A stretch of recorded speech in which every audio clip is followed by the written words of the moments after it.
and it was shot by a female Cameroonian director called Kidi Bebe. What's fascinating about it is that the script was by an 11-year-old from Senegal, and it was about 4 or 5 lines long. And it stated simply that it was a young woman who was putting up a poster saying, "I'm looking for a very brave man. I'm looking for a man who's willing to get tested for HIV." That's all it took for the juries to talk and debate and dream and discuss for hours and hours and hours on the richness, the potential richness of this little idea. It was just a little nugget that was beautiful, and it's a beautiful film. Another film, it's called A Love Story, and it's based on an idea by a young man from Cameroon. Jacqueline is on antiretroviral therapy, but she is feeling depressed about her therapy. She's feeling side effects. She's at a point where she really is ready to throw in the towel. She's just having a really, really bad day. She feels like many people who have chronic diseases and are taking medication on every day, it's just getting her down, the constant reminder of this illness that she has. And her husband comes home and he has to come up with those special arguments to convince her to stay on her therapy. It's a beautiful little film. This next film, The Bottom Line, is based on the overall winner in the last contest, an idea by Fatimata Ba, aged 21, and her team of 13 young women and 1 man from Senegal. And it's about a boss who is very concerned because he knows that several of his employees live with HIV and that it's time for his company to act in terms of prevention, but also to act in terms of supporting those people who live with the virus. And this was this was a film that I was very tempted to show you, but then it's a little too racy to show in a chapel, I decided at the end of the day. It's about a young married couple who's been apart for several months. And now they're reunited, and they know there's something that they really need to talk about. You know, have they both been faithful, etc. But they can't quite get round to talking about it. And meanwhile, the volcano of desire is just rumbling away in the background. So it's a lovely, lovely film. But as I say, too racy for a chapel. So the films are donated to broadcasters, and they've been broadcast in almost every country in sub-Saharan Africa, often at prime time. They're available in a range of European and African languages. And I know that UGA has great strengths in African studies and African language. So I've brought a few copies of those different versions for you that I hope we can put in the library here. That'd be fantastic. So we now have 3 different DVD sets, each with 8 languages on it. And there's some fantastic work been done across Africa in making sure that each translation is appropriate, making sure that the dub is synced as well as possible, which you can imagine that's a pretty big challenge when you're dealing with a whole range of different languages. So I look forward to sharing those with you. A very recent development was a sign language version. So we have a version where a young woman in the corner of the screen is signing while the rest of the process goes on. Because as you can imagine, people with disabilities are often particularly vulnerable to HIV. They don't have the same access to information, so it's particularly important to reach out to that population.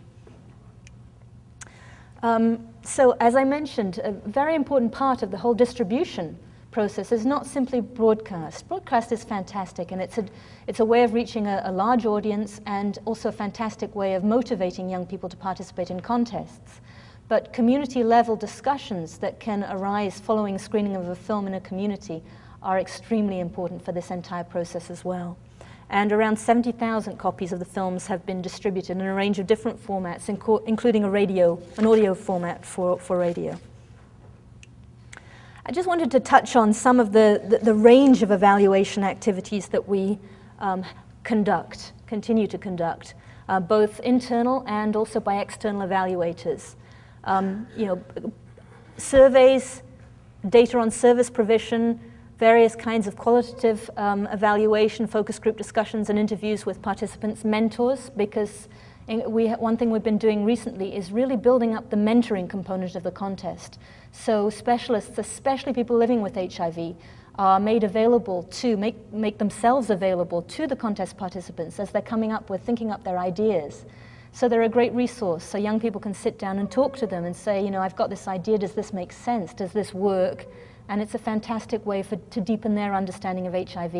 The mentors, if they are HIV positive, of course, are under no pressure to reveal their serostatus. But we've also found that it's a very valuable experience for them too, because it helps them maybe prepare themselves to disclose their status to others, and just to understand where people are at in their understanding of the epidemic. We've done ethnographic studies, obviously formative evaluation and pre-testing. The films are very extensive, often very extensively adapted and tested to make sure that there's nothing offensive in the script and that the message is optimal. Extensive reporting by partner organizations. Of course, they're the ones best placed to do a lot of the evaluation work because they're seeing the impact on the ground. A recent development was exchange visits between different coordinators. So a national coordinator will visit one in another country and exchange experiences. And one thing I did want to stress is a kind of research that we're doing right now. We now have an archive of about 40,000 stories around HIV, written by young people over now almost 12 years. So as you can imagine, it's an extraordinary source of data on the ways in which young people's representations of HIV have evolved. So we can look, and this is what we're doing right now, we're comparing a very high prevalence country like Swaziland, where 30+% of the population is infected, with a lower prevalence country like Burkina Faso, to see the ways in which the representations of HIV are different in those countries, and what we can learn about how we can target our communication more effectively in those different contexts. A priority of our evaluation, as a priority of all of this project, is to operate in a culture of learning. So we're constantly learning from our experiences and feeding that back into the process. Just wanted to give you an example of the films actually in use. This is our colleague Benjamin Bakwem from Nigeria, using the films in classrooms in Nigeria with some pretty nice, quite high-tech technology there, which is nice. And this is some colleagues of an organization called Sinumad in Western Burkina Faso, who have a mobile cinema unit. They do some fantastic work. Here they're working in a stadium, but equally well they go into a rural area and string a sheep between two trees and project the movies and facilitate discussion around the films in those kind of contexts. What I'd like to do now is share with you the film that you can just see a little segment of up in this image. It's called Iron Will.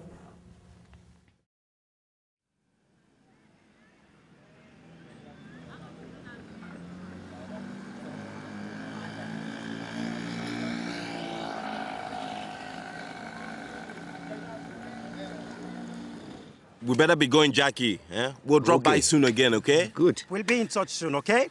Hey, you take care, okay? No problem. Okay, see you. Yeah, guys, thanks for coming. Okay. No problem, brother. Okay, we're going to the match, right? Yeah? You don't change your mind at the last minute. It's okay. Okay? Hey, look at that action. Listen, shut your mouth or you swallow a fly. Hey, who's in charge? You or what you've got in your pants? The girl, she smiled at me. And so what? Oh, you've got to get it under control. You saw the state Jack is in? Huh. Only once he had unprotected sex and he caught the virus. That's right. Listen, but with all these temptations, they're amazing. Yeah, What do you do? Listen, my friend, I tell you, there's condoms. They're really effective. Correct. But in my life now, I've chosen another method. Oh? It's really simple. You can sum it up in 3 words. But you have to be strong, a real man. And you're sure that it works? Oh, no question. That's what he said. Well, that's great. No problem, it's foolproof. Hello? Morning, sir. I've got a little job for you. Yes? Do you think you could make what I've drawn here in super resistant special steel? In special steel? That's right. Those are the measurements. Okay, I'll see what we can do. Okay. But it's quite costly. Oh, yes. Yeah. How much? 2,000. That's not a problem. Okay. In that case, come back tomorrow. Morning? Yeah. Okay, till tomorrow Yeah. morning. Thanks very much. Yeah. But he's got to be mad. In special steel.